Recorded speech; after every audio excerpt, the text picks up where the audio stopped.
ನಮಸ್ಕಾರ ಸ್ನೇಹಿತರೆ, ನಾನು ಹನುಮಂತ್ ಮಾಗಿ. ನಿಮ್ಮೆಲ್ಲರಿಗೂ ಕೂಡ ಗೊತ್ತಿರೋ ಹಾಗೆ ರಾಶಿಕಾ ಮತ್ತು ಸುರಾಜ್ ವಿಚಾರಕ್ಕೆ ಸಂಬಂಧಪಟ್ಟ ಹಾಗೆ ಸಾಕಷ್ಟು ಚರ್ಚೆಗಳು ಹೊರಗಡೆ ನಡೀತಾ ಇದ್ವು. ಬಿಗ್ ಬಾಸ್ ಮನೆಯಲ್ಲಿ ಸುರಾಜ್ ಮತ್ತು ರಾಶಿಕಾ ಒಂದು ಲವ್ ನಡೀತಾ ಇದೆ ಅನ್ನೋ ರೀತಿ ಸಾಕಷ್ಟು ರೀತಿಯಾದಂಥ ಟ್ರೋಲ್ಗಳಾಗುವಂಥದ್ದು, ಸಾಕಷ್ಟು ರೀತಿಯಾದಂಥ ಸುದ್ದಿಗಳ ಹರಡಿರ್ತಕ್ಕಂಥದ್ದು, ಇದೆಲ್ಲವನ್ನು ಕೂಡ ನೀವು ಕೇಳಿಬಿಟ್ಟಿದ್ದೀರಿ. ಈಗ ಬಿಗ್ ಬಾಸ್ ಮನೆಯಿಂದ ಸುರಾಜ್ ಹೊರಗಡೆ ಬಂದಂತಹ ಸಂದರ್ಭದಲ್ಲಿ ಸುರಾಜ್ ಅದಕ್ಕೆ ಒಂದು ಕ್ಲಾರಿಟಿಯನ್ನು ಕೂಡ ಕೊಟ್ಟು ಬಿಟ್ಟಿದ್ದಾರೆ. ಆ ಕುರಿತಾಗಿ ಏನದು ಎಂಬುದನ್ನು ಗಮನಿಸ್ತಾ ಹೋಗೋಣ. ನೀವೇನಾದರೂ ಮೊದಲ ಸಲ ನಮ್ಮ ಚಾನಲ್ ನೋಡ್ತಾ ಇದ್ದರೆ ಈ ಕೂಡಲೇ ಸಬ್ಸ್ಕ್ರೈಬ್ ಮಾಡಿ, ಹೆಚ್ಚಿನ ವಿಡಿಯೋಗಳಿಗಾಗಿ ಬೆಲ್ ಐಕನ್ ಕೂಡ ಕ್ಲಿಕ್ ಮಾಡಿಕೊಳ್ಳಿ.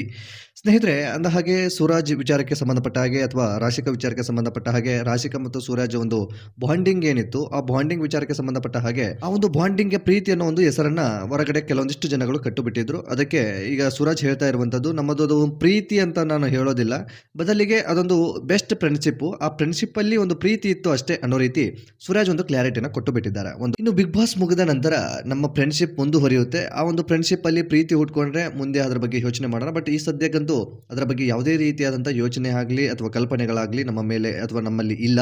ಜೊತೆಗೆ ಬಿಗ್ ಬಾಸ್ ಮನೆಯಲ್ಲಿ ಇದ್ದಿರ್ತಕ್ಕಂಥದ್ದು ನಮ್ಮದೊಂದು ಫಿವರ್ ಫ್ರೆಂಡ್ಶಿಪ್ ಅನ್ನೋ ರೀತಿಯಾಗಿ ಸೂರಜ್ ಇರುವಂತಹ ಫ್ಯಾಕ್ಟನ್ನು, ಅವರಿಗೆ ಇರುವಂತಹ ಒಂದು ಫೀಲಿಂಗ್ಸ್ಗಳನ್ನು ಈಗ ಹೊರಹಾಕಿದ್ದಾರೆ. ಕೆಲವೊಂದಿಷ್ಟು ಜನ ಹೇಳ್ತಾ ಇರುವಂಥದ್ದು, ಸೂರಜ್ ಹೇಳಿಕೆಗಳನ್ನು ಗಮನಿಸಿ ಸೂರಜ್ ಸುಳ್ಳು ಹೇಳ್ತಾ ಇದ್ದಾರೆ, ಪ್ರೀತಿ ಇದೆ ಅದನ್ನ ಮಾಧ್ಯಮದ ಮುಂದಾಗಲಿ ಅಥವಾ ವ್ಯಕ್ತಪಡಿಸೋದಕ್ಕಾಗಲಿ ಭಯ ಪಡ್ತಾ ಇದ್ದಾರೆ, ಒಂದಿಷ್ಟು ಸಂಕೋಚ ಪಡ್ತಾ ಇದ್ದಾರೆ, ಮುಜುಗರ ಪಡ್ತಾ ಇದ್ದಾರೆ ಅನ್ನೋ ರೀತಿ ಹೇಳ್ತಾ ಇದ್ದಾರೆ.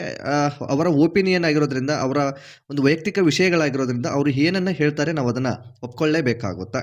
ಸೊ ಈ ಕುರಿತಾಗಿ ನಿಮಗೆ ಅನಿಸಿಕೆ ಏನು ಎಂಬುದನ್ನು ಕಾಮೆಂಟ್ ಮಾಡಿ, ಈ ವಿಡಿಯೋನ ನಿಮ್ಮ ಫ್ರೆಂಡ್ಸ್ಗೂ ಕೂಡ ಶೇರ್ ಮಾಡಿ. ಮತ್ತೆ ಮುಂದಿನ ವಿಡಿಯೋದಲ್ಲಿ ಸಿಗೋಣ. ನಮಸ್ಕಾರ.